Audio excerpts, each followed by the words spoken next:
Trying to save kids' lives. Remember, we know a lot of folks who died during this. So it wasn't, people weren't laying around eating bond, but, well, you know what? We're lucky. Dr. Phil for the win on this one. Unbelievable. You know, the ladies on The View, I know they're annoying. And I know you don't watch them, which is why I do this for you.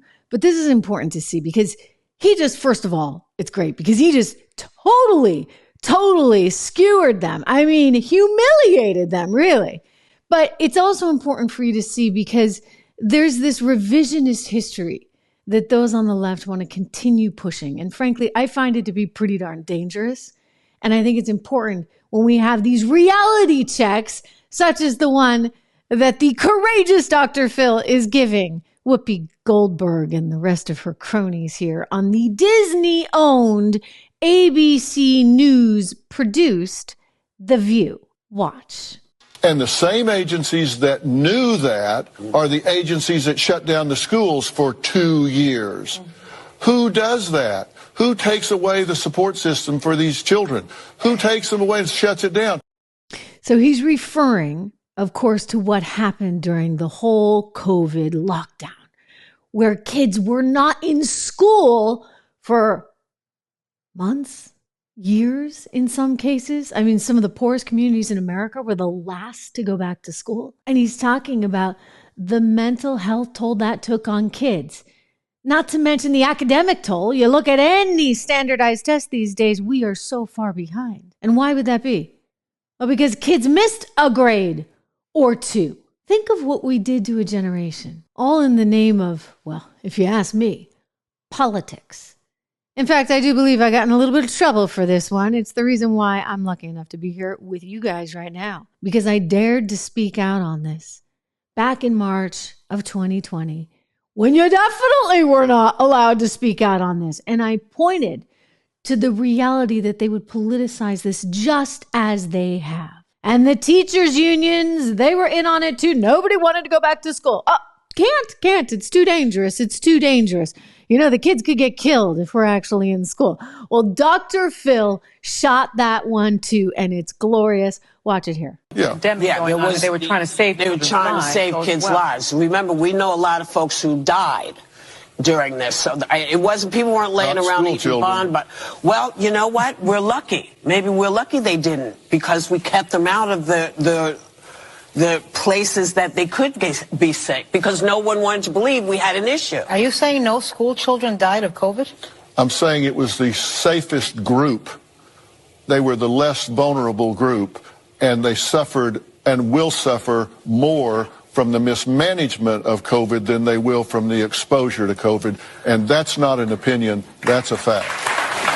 They were trying to save kids' lives. Remember, we know a lot of folks who died during this. So it wasn't, people weren't laying around. It's not sitting well with Whoopi and Anna, whatever, and the rest of them. I'm sorry, I don't know all their names. It is not sitting well with them because you see, it's at odds with the narrative that they're constantly trying to spin, and the one that they spun back then. I do actually think that it cost Donald Trump the election. I think that had we gone about our business as normal, we might have had a much better shot of keeping the people that needed to be kept safe, and then having normalcy for everyone else. Think about the long-term implications of what our children will face, what a generation of kids will face as a result of being locked up at home and, frankly, being terrorized. That's what that was about back then. A lot of terror, a lot of hysteria, and it was all coming from the left because, oh no, you weren't going to be able to go out and vote. You had to make sure that you did your absentee ballot. Absentee. Look, a lot of good things came of it. Zoom, for example, streaming is another. I'm here with you. Reminder, subscribe, like, make a comment, all that stuff. Share this. It's important. But the reality is there was a lot of innovation that came out of that period. There was a lot of bad stuff for kids that came out of that period. And when you look at the school tests today, what you find over and over again is that American school children, we were left behind. Our kids were left behind. You compare and contrast, say, to Sweden, where they actually had the kids in school. Imagine. And you know what? Their kids are better off for it. But we had very active teachers unions. We had a very politically charged environment. I mean, there were politicians, do not forget, ladies and gentlemen, there were politicians on the scene saying, well, I'm not going to take the vaccine if Donald Trump is president. How much more politicized can you get? Forget for a moment what you may think or not think of vaccines. There were Democrat lawmakers that were making those statements over and over and over and over again. It was a scary time. As we look forward into 2024, November 2024, we need to be on high alert because anything could happen. And we need to make sure that they don't take us down, that they don't take the country down, the political system down, and frankly, our kids down. Because that's what wound up happening. Our children were the sacrificial lambs for the government bureaucrats that wanted to experiment with the shutdown, which ultimately, when you look at all the studies, didn't do much of a difference. I mean, you compare and contrast. Again, I'll use Sweden as an example. Their kids were in school. Our kids were not. Here's a study in Science Direct, which proves it. According to Science Direct, guess what? The COVID-19 pandemic, which led to worldwide school closures with a risk of learning loss, didn't actually affect Sweden.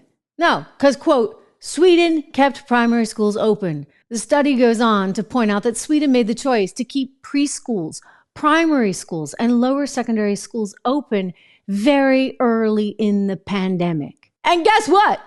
Good news. The kids didn't suffer. There was, quote, no learning loss in Sweden during the pandemic because, well, I don't know, they did the sensible thing.